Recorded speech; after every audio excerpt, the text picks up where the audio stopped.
Well, in case you had any doubt about where the president's allegiances lie in that Texas Senate race, it's proven to be much more competitive than Senator Ted Cruz probably thought. He leads by all of a point in the latest polls. The president's going to try to help him out, picking, he says in a tweet, the biggest stadium in Texas we can find.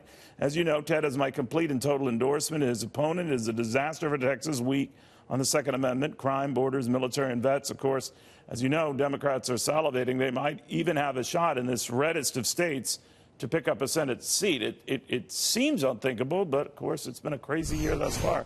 To Washington Examiner chief political correspondent, Fox News contributor Byron York. Byron, the fact that Cruz is in the position he's in is remarkable, but what do you make of it? It is pretty surprising. Real Clear Politics classifies this race as a toss-up. You mentioned the one-point poll.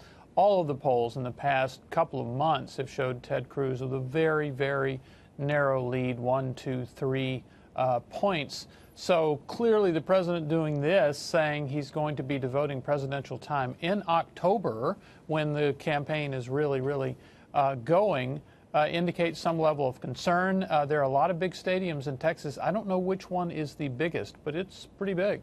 You know, O'Rourke has sort of galvanized the levy. He gets a lot of praising pieces and a lot of popular media. I think Vogue is the latest stop where people are referring to him as sort of like a Barack Obama type candidate. What did you make of that? Well, he does have a lot of charm. Apparently, he seems to certainly has charmed a lot of the media. Has either an Obama-esque or a Kennedy-esque, or however you want to describe it, demeanor. But he does, you know, every couple of years, someone emerges as kind of a darling who will lead Democrats back to power, and you know, maybe he's the one. But you have to think in the long run. It's likely that even if it's close, the Republican will take Texas. So is a lot of this really born of fractious issues that Ted Cruz has? I mean, of course, they had a very acrimonious relationship, he and the president, when they were running for the Republican nomination, and it got nasty. And Texans, of course, think very highly of the president. He polls very highly in the state. He did win the state. I'm wondering if that is coming back to bite him, even though really almost since his inauguration, the president's inauguration, the two have patched over whatever differences they had and moved on, and very much in simpatico since. What's going on? You know, they did. And Donald Trump had, I believe, 4 rivals who are now in the Senate. Let's see, Cruz, Rand Paul, Lindsey Graham, and Marco Rubio. And all of them, in one way or another, have made their peace with Donald Trump. And some of them, like Lindsey Graham, have become quite friendly with him.